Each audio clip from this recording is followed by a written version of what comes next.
ఇప్పటికే గ్రామాల్లో తండాలలో తిరిగి ఎవరెవరి కుటుంబ సభ్యులు మాదిరెడ్డి దానికి కాంగ్రెస్ పార్టీ కుటుంబ సభ్యులు ఐడెంటిఫై చేసుకున్నారు వాళ్ళు. ఇప్పుడు ఇందులో సర్టిఫికేట్ ఏ రకమైనటువంటి చిన్న సర్టిఫికేట్ చేయకుండా ఈ ఫామ్ సబ్మిట్ చేయకుండా మాధవ్ రెడ్డి కుటుంబ సభ్యుల ఓట్లన్నీ కూడా ఒక్క టిక్ తొలగించేస్తారు. అట్లా మనం ఉదాహరణ చూసిన దాంట్లో ఇవాళ పశ్చిమ బెంగాల్లో 90 లక్షల ఓట్లు తీసేసి వాళ్ళు టీఎంసీ అంటే మమతా బెనర్జీకి సంబంధించినటువంటి టీఎంసీ పార్టీ సానుభూతి పరుల ఓట్లు 90 లక్షల ఓట్లు తొలగించినారు బీజేపీ వాళ్ళు.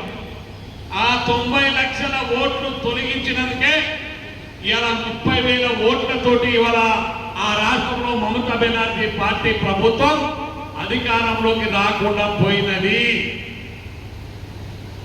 అంతే తేడా. మీరు అనుకోవచ్చు తొలగిస్తే పడిపోయి మన ఆర్డీఓ కడితే ఎంఆర్ఓ కడితే ఇక వల్ల ఓట్లు వచ్చే సమస్య ఉండదు. ఆమె హైకోర్టు సుప్రీంకోర్టు పోయింది. ఈ 90,000 ఓట్లు తొలగించడం అన్యాయం, వీళ్ళందరికీ ఓటు హక్కు కల్పించాలని ప్రభుత్వం ఆమె ఎన్నికల కమిషన్ మీద తర్వాత భారతీయ జనతా పార్టీ మీద సుప్రీంకోర్టుకి వెళ్తే ఎన్నికలు మొత్తం అయిపోయి రిజల్ట్ వచ్చి తర్వాత ఆమె విచారణ చేస్తారని సుప్రీంకోర్టు తీర్పిచ్చింది. అంటే ఒక్కసారి ఓటు తొలగించబడితే మళ్ళీ ఓటు ఇప్పుడంతలా వచ్చేటువంటి అవకాశం లేదు. అందుకనే దయచేసి మీరందరూ చాలా మంది పెద్దవాళ్ళు ఉన్నారు.